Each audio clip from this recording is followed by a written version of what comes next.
4 कदम चले और थक गए, 2-4 सीढ़ियां चढ़ी और हांफने लगे, सांस फूलने लगी, खांसी आने लगी।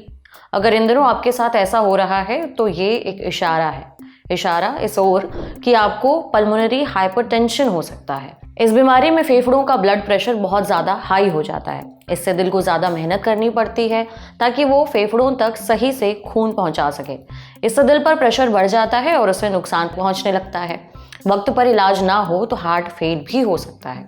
देखिए, पल्मोनरी हाइपरटेंशन रेयर लेकिन बहुत गंभीर बीमारी है, इसलिए आज सेहत के इस एपिसोड में हम इसी पर बात करेंगे।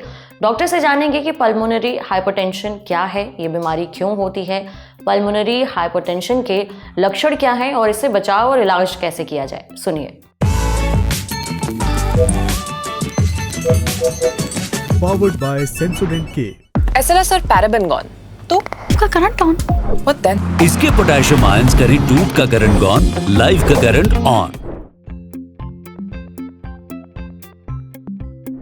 ये बहुत कॉमन बीमारी नहीं है और काफ़ी सीरियस बीमारी है। इसमें फेफड़े के वेसल्स, ब्लड वेसल्स और हार्ट पे इफ़ेक्ट आता है।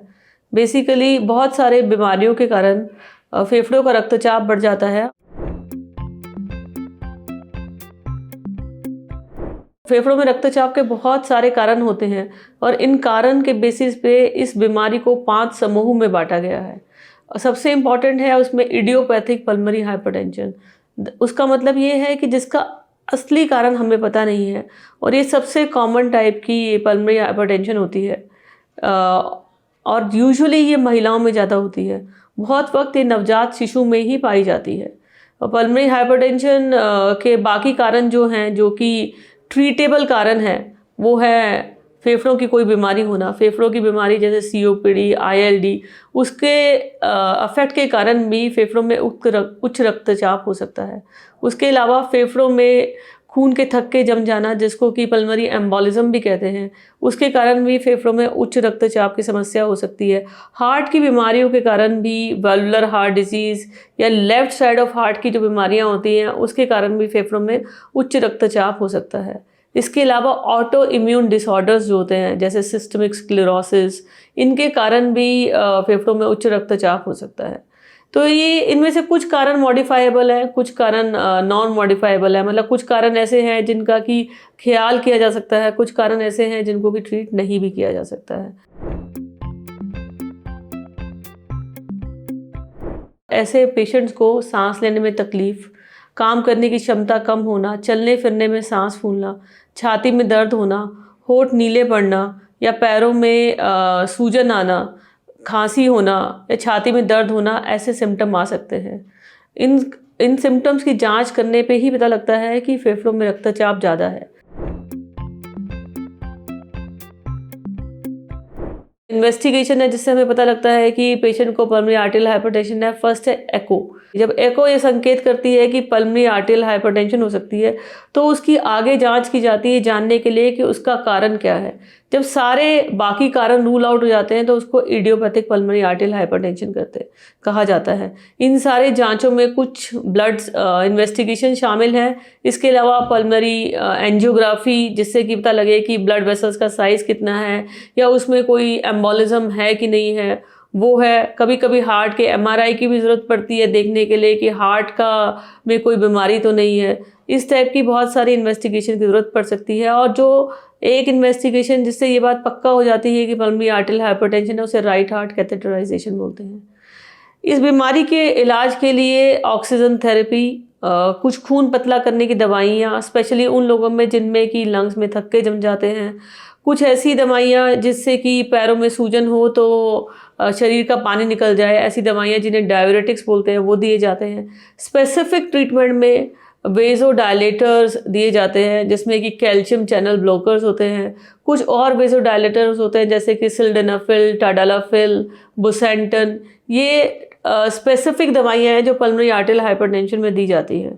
इसके अलावा बचाव के लिए अपने फेफड़ों को हेल्दी रखने की कोशिश करनी चाहिए, स्मोकिंग और धूल धुएं से बचना चाहिए। इसके अलावा ऐसे लोगों को ईयरली फ्लू वैक्सीन भी लगाने की सलाह दी जाती है और निमोनिया से बचने के लिए वैक्सीन लगाने की सलाह भी दी जाती है। अगर इस बीमारी के साथ आप अपने फेफड़ों का ख्याल रखें तो बहुत समय तक एक नॉर्मल ज़िंदगी गुजारी जा सकती है। पल्मोनरी हाइपरटेंशन को पूरी तरह ठीक नहीं किया जा सकता, लेकिन अगर समय पर बीमारी का पता चल जाए तो इलाज के जरिए इसके लक्षणों को कंट्रोल किया जा सकता है, आपका जीवन बेहतर किया जा सकता है। इसलिए अगर आपको पल्मोनरी हाइपरटेंशन से जुड़े लक्षण दिखें तो डॉक्टर के पास जरूर जाएं। अब बढ़ते हैं सेहत के अगले सेगमेंट की तरफ, तन की बात। सोने से पहले फोन चलाते हैं, आपको नींद ना आने की बीमारी होने का बड़ा रिस्क है।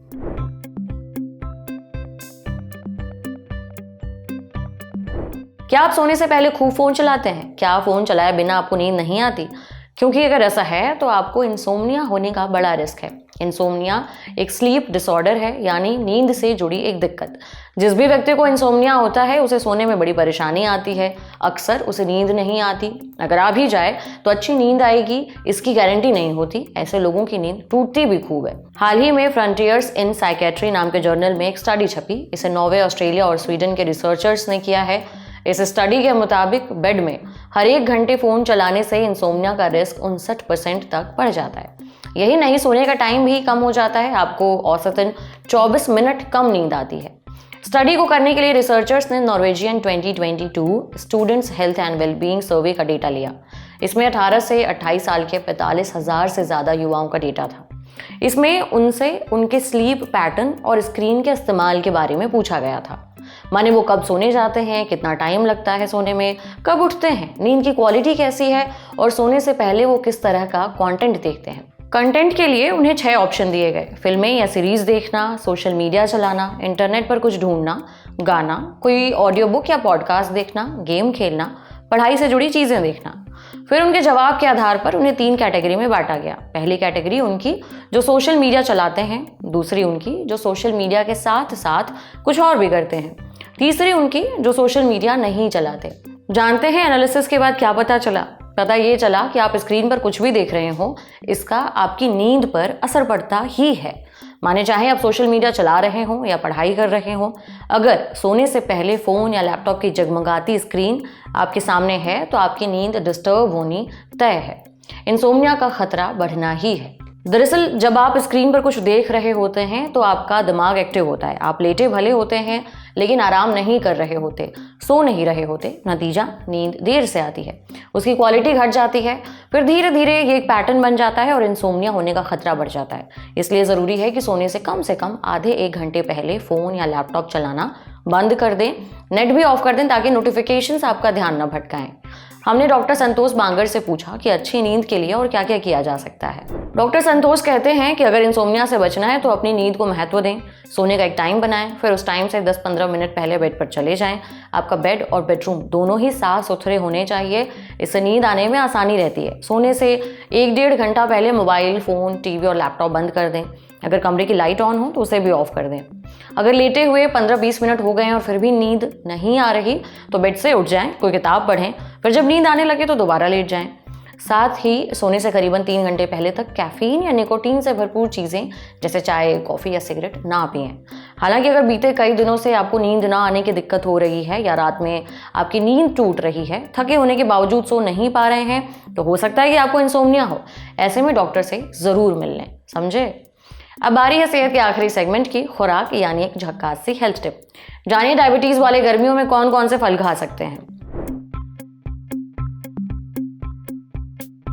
गर्मियों की शुरुआत के साथ ही मार्केट में कई सारे फल आने लगे हैं, जैसे तरबूज, खरबूजा, आम, लीची और अनानास वगैरह।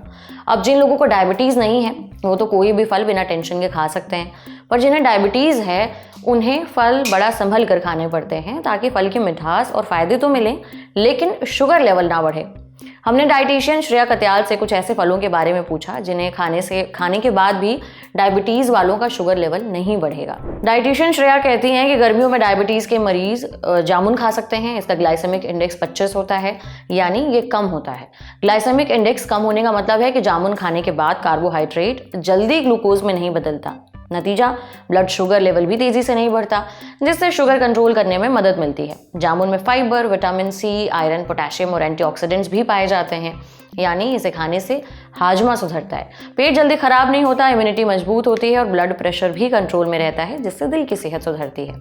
डायबिटीज़ के मरीज एक दिन में 20 से 25 ग्राम जामुन खा सकते हैं। आप चाहें तो आम भी खा सकते हैं, बस कुछ बातों का खास ध्यान रखें, जैसे आम को काट कर या चूस कर ही खाएं, उसका शेक ना बनाएं।